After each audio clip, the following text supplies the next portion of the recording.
Sir నమస్కారం sir.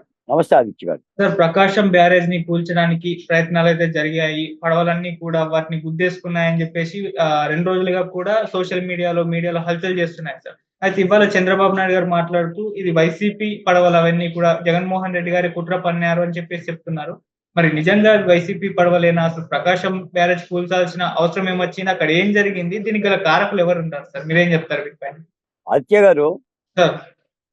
ప్రకాశం బ్యారేజీకి పెద్ద ఎత్తున ఒక భారీ బరువు కలిగిన ఒక 5 పడవలు హ్మ్. వరదలో కొట్టుకు రావటం అనే అంశం ఇదేదో సాదాసీదా అయిన అంశం కాదు. Okay sir. ఇది మహా దారుణమైన దారుణాతి దారుణమైన అంశం. దీన్ని సాధారణంగా ఏంటంటే అందరూ రాజకీయాల్లో పడి అది వైసీపీ పడవలా, అవి తెలుగుదేశం పార్టీ పడవలా, లేదా ఏదో పడవలు వచ్చేసినీలే, ఏమవుతుందిలే అన్నట్టుగా మాట్లాడుతున్నాం కానీ హ్మ్. నిజానికి ఆ పడవల యొక్క బరువుకి ప్రకాశం బ్యారేజీలో ఏ దిమ్మె పగిలిపోయినా, మీకు బ్యారేజీలో ఏ దిమ్మె పగిలిపోయినా మిగిలిన ఏ గేటు కూడా ఉండదండి. ఒక జలప్రళయం వచ్చేది. మనం ప్రమాదం జరగలేదు కాబట్టి, ఊపిరి పీల్చుకున్నాం కాబట్టి ఇంత దుర్మార్గమైన ఈ విపత్తుని లేదా ఈ దుర్మార్గమైన చర్యని చాలా తేలికపాటిగా చూస్తున్నాం. నిజానికి గనుక అది గనుక ఏదైనా జరిగి ఉన్నట్టయితే విజయవాడ జలసమాధి అవుతుంది.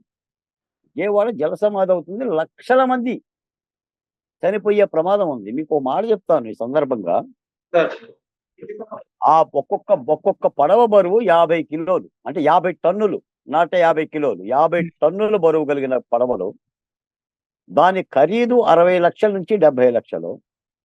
వీటిని ఇసుక తవ్వకాలకు అనుగుణంగా ఒక్కొక్క పడవలో 4 లారీలు ఇసుక పడుతుంది. ఇది గత 5 ఏళ్లుగా వైసీపీ పార్టీ కృష్ణానదిలో ఈ పడవలను పెట్టుకొని అటు బాపట్ల ఎంపీగా ఉన్న నందిగం సురేష్, మీకు తెలుసు కదా సురేష్ ఇటువంటి దుర్మార్గుడు. అమరావతి రైతుల గురించి ఆయన చేసిన పనులు కానీ, వాళ్ళ మీద చేసిన దుర్మార్గాలు కానీ, రోడ్లు దొబ్బుకుపోవటం కానీ మీకు తెలుసు కదా. ఇటేమో తలసల రఘురాం గారు. వీళ్ళిద్దరి యొక్క అనుచరులు. ఒక ఆయనేమో కోమటి రామ్మోహన్ రావు, రెండో ఆయనేమో ఉషాద్రి. ఈ ఉషాద్రి అనే అతను ఇసుకాసురుడు. ఇతని వ్యాపారమే ఇసుక వ్యాపారం. వీళ్ళకి సంబంధించిన బోట్లు ఇవి. మీకు బోట్లు పర్మిషన్ తీసుకుంటున్నప్పుడే నిబంధనలు ఉంటాయి. అంటే ఆ బోట్లని వరదలు వచ్చినప్పుడు కానీ, సముద్రంలో కానీ లంగరేసే కట్టాలి.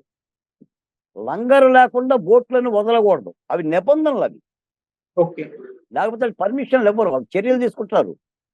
కేంద్ర జలసంఘం కూడా ఇందులో దృష్టి పెట్టాలి. వీళ్ళు ఏం చేశారంటే 3 బోట్లకి ఇనప గొలుసులేసి, 3 బోట్లు కలిపి ఇనప గొలుసులేశారు. ఇనప గొలుసులేసిన 3 బోట్లని సాదా సీదా తాడుతో కట్టారు. ఇక్కడ ఇనప గొలుసులేశారు, అక్కడ సాదా సీదా తాడుతో కట్టారు. అంటే దీనికి ఏంటి కుట్ర కోణం ఉందని చెప్పి తెలుస్తుంది. అవును. రెండోది అంత ఖరీదు కలిగిన పడవలు కొట్టుకుపోతే పడవ యజమానికి రావాలా? మా పడవలు కొట్టుకొచ్చినాయండి అని పోలీసులకు చెప్పాలా? అవును. సమాచారం ఇవ్వాలా? ఇప్పటి వరకు ఒక్కటి రాలేదు. మూడోది, ఈ 5 బోట్లే కొట్టుకొచ్చిన ఇంకా ఏ బోట్లు రాలా. మీకు కృష్ణా నదిలో కానీ, పులిచింతల దగ్గర కానీ, నాగార్జున సాగర్ దగ్గర కానీ, శ్రీశైలం దగ్గర కానీ నదుల్లో పడవలు ఉంటాయిగా, వందలాది పడవలు ఉంటాయి. అవును. మా కృష్ణా నదిలోనే హ్మ్. గొల్లపూడి దగ్గర నుంచి, పెర్రి దగ్గర నుంచి పై ఎత్తు వరకు కొన్ని వందల పడవలు ఉంటాయి. మరి ఒక్క పడవ రాలా. ఈ పడవలే వచ్చినాయి. మరి దీనిలో కుట్ర ఉందా లేదా? అవును సార్. అన్ని పడవలు రావాలి కదా కొట్టుకొని. అవును. ఇది ఉద్దేశపూర్వకంగా వదిలారా లేదనేది అర్థమవుతుంది. కాబట్టే జలవనరుల శాఖ ఫిర్యాదు మేరకు పోలీసులు కేసు కట్టారు. దీన్ని కేంద్ర ప్రభుత్వం కూడా చాలా సీరియస్ గా విచారణ చేయాలి. మీకు ఓ మాట చెప్తా ఈ సందర్భంగా ఇవ్వాలే. కన్నయ్య నాయుడు గారు మాట్లాడుతూ, జలవనరుల శాఖ నిపుణులు కర్ణాటక నుంచి వచ్చిన కన్నయ్య నాయుడు గారు మాట్లాడుతూ ఏమన్నారు తెలుసా? అన్నం తినేవాడు ఈ పని చేయడు, ఈ పని చేసేవాడికి అన్నం దొరకదు. ఈ 2 మాటలు అన్నాడు ఆయన. దీన్ని బట్టి మనం అర్థం చేసుకోండి. నాకు తెలిసి ఈ ఈ గనక కుట్ర కోణం జరిగి ఉంటే, రాజకీయాలు పక్కన పెట్టండి మీరు ఆదిత్య గారు, పడవలకు వైసీపీ రంగులు ఉన్నమాట యథార్థం, ఓకే. అవును. ఇది గినక నిజంగా కుట్ర కోణం ఉండి గినక జరిగితే ప్రకాశం బ్యారేజ్కి వాళ్ళిద్దరిని ఉరిదీయాలండి, ఉరి శిక్షకు అర్హులవుతారు. నేను ఎందుకంటున్నానంటే ఈ మాట, వైసీపీ ఏలుబడిలో వాళ్ళ నాయకులు మనం చూసాం. ఈ రోజున మీరు ఓ మాట గమనించండి, వైఎస్ వివేకానంద రెడ్డిని గొడ్డలతో చంపేస్తే ఏం చెప్పింది వైసీపీ పార్టీ? మేము చంపలేదు, తెలుగుదేశం పార్టీ సాక్షాత్తు నారా చంద్రబాబు నాయుడు గారు చంపేశారని చెప్పేశారు. అవును. చేతికి ఒక కత్తి ఇచ్చారు, వాళ్ళ పేపర్లో ఫోటో చేశారు. కోడి కత్తి జరిగితే ఏం చెప్పారు? కోడి కత్తి సీటు తెలుగుదేశం పార్టీ అనుచరుడు జగన్మోహన్ రెడ్డి గారికి హత్యా ప్రయత్నం చేశారని చెప్పారు. అమరావతిని ఏం చెప్పారు? అమరావతి కమ్మోలతో ఇంకెవరిది కాదని చెప్పారు. అవును. అంటే ప్రత్యర్థుల మీద తాను చేసిన నేరాలను ప్రత్యర్థుల మీద నడపడం. మరి ఇప్పుడు దీనికి ఏం చెప్తున్నారు? ముంపు ప్రాంతాల్లో, వరద ప్రాంతాల్లో బుడమేరుకు సంబంధించిన సహాయ సహకారంలో ప్రభుత్వం విఫలమై సేవ చేయటం, సాయం చేయటం చేతగాక రివర్స్ గేర్లో బోటు నాటకం ఆడుతున్నారు చెప్తున్నారు. అవును. మీకు ఇంకో మాట కూడా చెప్తా. ఇప్పుడు జగన్మోహన్ రెడ్డి గారు ఏమన్నారు? బుడమేరు ముంపుని మ్యాన్ మేడ్ ఫ్లెక్స్ అని అన్నాడు, మ్యాన్ మేడ్ డిజాస్టర్ అన్నాడు. అంటే మనుషులు సృష్టించిన విపత్తు అని చెప్పాడు. నిజానికి ఆయన మాటల్లో అర్థం ఏంటంటే, ఇదిగో ఇదే ఈ బోట్లను వదిలితే విజయవాడకు జరగబోయే విపత్తు, అది మ్యాన్ మేడ్ డిజాస్టర్, అది మ్యాన్ మేడ్ ప్రమాదం. వైసీపీ పార్టీ అన్ని కూడా మ్యాన్ మేడ్గానే చేసింది. కానీ ఆ కనకదుర్గమ్మ దీవెనలు ఉండటం మూలాన బెజవాడ వాసులకి 11,97,000 క్యూసెక్కులు వరద నీరు వస్తున్న సమయంలో 50 టన్నుల బరువు కలిగిన బోట్లు 40 కిలోమీటర్ల వేగంతో దిమ్మెలను గుద్దుకుంటే, ఈ రోజున కన్నయ్య నాయుడు గారు చెప్పారండి, ఆ బోట్లు ఆ తగిలిన ధాటికి దాదాపు ఇప్పటికి 4 కోట్ల రూపాయలు ఖర్చు పెట్టారు. 3 రోజులుగా ఇంజనీర్లు శ్రమ చేశారు. దీనికి ప్రాయశ్చిత్తం ఎవరిది? ఆ బోటు యజమానులు కాదా? ఉపేక్షిస్తే ఎలా? ఉపేక్షిస్తే ఎలాండి? అక్కడ కూర్చొని వైసీపీ నాయకులు దీన్నేదో ఏదో ప్రభుత్వమే ఈ విధంగా కావాలని నాటకం కళ్ళకి కట్టినట్టు కనిపిస్తుందంటే దుర్మార్గం. ఏమనండి, ఇప్పుడు ఇది కేంద్ర ప్రభుత్వం జలవనరుల శాఖ కూడా ఇటువైపు చూడాలండి. ఇవి మానవ మాత్రులు చేయకూడని నేరాలు. ఆదిత్య గారు నా చేతిలో కత్తి ఉంది కాబట్టి ఈ కత్తిని నేను అటు ఇటు తిప్పుతాను, ఈ తిప్పుతున్నప్పుడు ఎవరికో గుచ్చుకొని వాడు చచ్చిపోయాడు, నాకేంటి సంబంధం అని అంటే కుదురుతుందా? నేరం అవ్వదా? 302 సెక్షన్ అవ్వదా? నీకు బోట్లుంటే బోట్లు భద్రం చేసుకోవటం, లంగర చేసుకోవటం నీ బాధ్యత కాదా?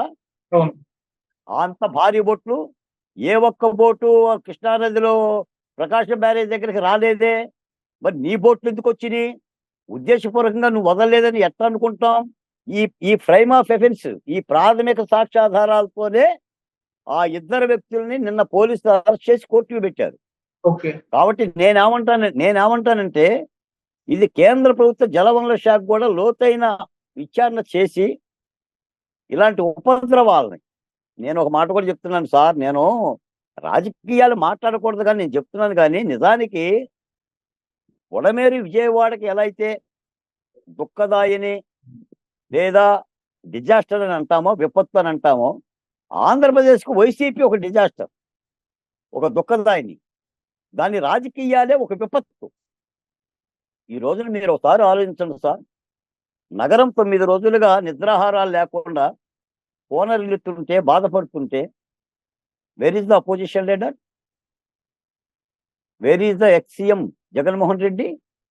Wear are you going? నేను బాలచంద్రుని కాదు అర్జునుణ్ణి అని అన్నా, వేర్ ఈజ్ ద అర్జున్? అర్జునుడా ఉత్తర కుమారుడా? బాధ్యత ఉండనక్కర్లేదా? అసలు రాజకీయాలు ఏమని మాట్లాడుతున్నారు వైసీపీ ప్రతినిధులు? తప్పనిసరిగా ఈ బోటు సంఘటన మీద పూర్తి స్థాయి విచారణ జరగాలి. నేరానికి కనుక పాల్పడితే 302 సెక్షన్ కింద ఉరిశిక్షకు అర్హులవుతారు, శిక్షించాలి. నిజంగా ఇది పెద్దలుగా తెలిసిన కుట్ర కోణంతో, ఎందుకంటే ఒక్క మాట చెప్తున్నాను నేను ఆదిత్య గారు.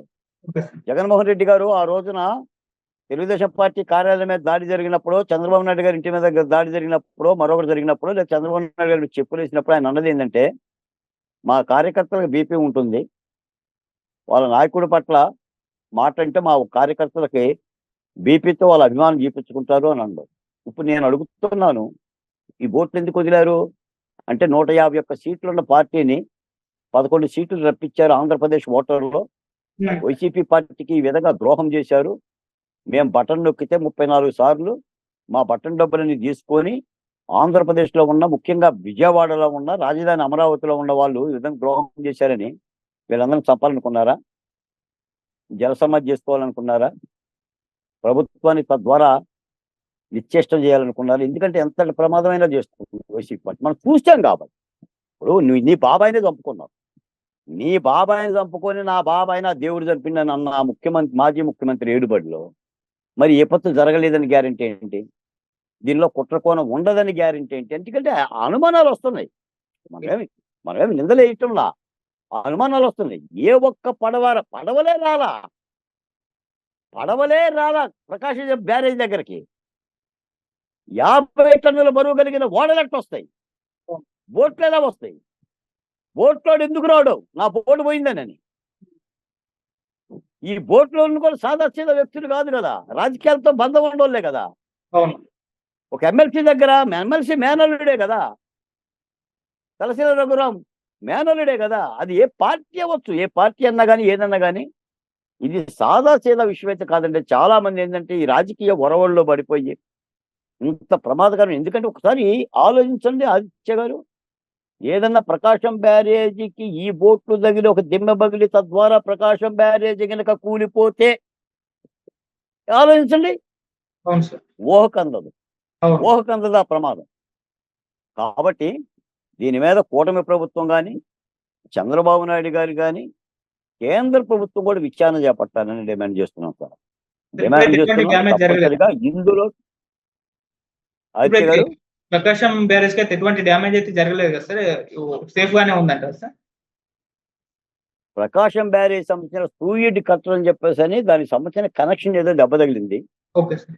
వెంటనే కూడా ఈ సంఘటన జరిగిన మరుక్షణమే చంద్రబాబు నాయుడు గారు కర్ణాటక నుంచి కన్నయ్య నాయుడిని పిలిపించి ముందు గేట్లు చూడమన్నాడు, ఈ బోట్లు చూడమన్నాడు. చూడమంటే ఆయన బ్యారేజ్ దగ్గరికి ఆ వర్షంలోనే వచ్చి బోట్లను పరిశీలించి దాని తాలూకా ఎస్టిమేషన్ వేసి ప్రమాదం తప్పింది, ముప్పు లేదు బోట్లు మాలన అని చెప్పిన తర్వాతే చంద్రబాబు నాయుడు గారు సహాయ కార్యక్రమంలో పోయాడు. ఇప్పుడు దానికి దాదాపు 4 కోట్ల రూపాయల ఖర్చుతో అక్కడ డ్యామేజ్ జరిగిన ఆ ఐరన్ రాడ్లను వాటన్నిటిని కూడా బాగు చేశారు, బోట్లను తీశారు. కాకపోతే ఏంటంటే జలవనరులు సీనియర్ ఇంజనీర్లు చెప్పే మాట ఏంటంటే, ఆ యొక్క బరువుకి, ఆ యొక్క వేగానికి, ఆ యొక్క నీటి ప్రవాహానికి గనక ప్రకాశం బ్యారేజీ దిమ్మె గనక ఒక్కట పగిలిపోయినా బ్యారేజీలో ఏ దిమ్మె కూడా ఆగదు. మీకు అన్నమయ్య ప్రాజెక్టు పరిస్థితి ఏంటి సార్? అన్నమయ్య ప్రాజెక్టు ఎందుకు వెళ్ళిపోయింది? వరద ప్రవాహానికే కదా. ఆ వరద ఉధృతి అలా ఉంటుంది. 12 లక్షల క్యూసెక్ల నీరు ఈ రోజున బుడమేరు. మనం ఏం మాట్లాడుతున్నాం? ఊహించని స్థాయిలో బుడమేరు, వాగులు, వంకలు, నదులు, అటు పై ఎత్తున ఉన్న వర్షము అన్ని కూడా ఎగబడిపోయి పొంగి పొర్లిని. జలప్రలయం అంటే అదే. అది దాని ధాటి తెలియదు, దాని యొక్క ప్రవాహ వేగం కూడా తెలియదు. అలా ఉంటుంది నీటి యొక్క ప్రమాదం. కాబట్టి ఈ బోట్ల వ్యవహారాన్ని కూటమి ప్రభుత్వము, కేంద్ర ప్రభుత్వము, రాష్ట్ర ప్రభుత్వం కూడా నిగ్గు తేల్చాలి. విచారణ వేగవంతం చేసి ఇందులో ఎలాంటి కుట్ర ఉన్నా కూడా దాన్ని బయటికి తీయగలగాలి, అది ప్రజలకు చెప్పగలగాలి. వాళ్ళైతే శిక్షార్హులే, కుట్ర కోణం ఉన్నా వాళ్ళు శిక్షార్హులే, కుట్ర కోణం లేకపోయినా శిక్షార్హులు. ఎందుకంటే వాళ్ళు చేసిన అజాగ్రత్త అన్నా కావచ్చు, అజాగ్రత్త కూడా పెను ప్రమాదాన్ని దారితీస్తుంది. దీని కుట్ర కోణమే ఉండనక్కర్లేదు సార్. వాళ్ళు తీసుకున్న అజాగ్రత్త కూడా చాలా ప్రమాదకరమైంది. అది ప్రజల ప్రాణాలకి, భద్రతకి సంబంధించిన వ్యవహారం కాబట్టి ఎట్టి పరిస్థితుల్లో కూడా ఇందులో ఉన్న వాళ్ళందరినీ కూడా అరెస్ట్ చేయాలి, విచారించాలి. ఎంత వరకు ఉంటే అంతవరకు. ఈ వేళ్ళు ఆనాటి ప్రధాన సలహాదారు సజ్జల రామకృష్ణారెడ్డి గారి దగ్గరకు పోయినా, లేదా ముఖ్యమంత్రిగా మాజీ ముఖ్యమంత్రికి తెలిసి జరిగినా తెలియక జరిగినా కూడా విచారణ వేగవంతం చేసి మాత్రం శిక్షించాల్సిన అవసరం అయితే ఉందండి. Okay sir. Thank you so much sir. Thank you Aditya.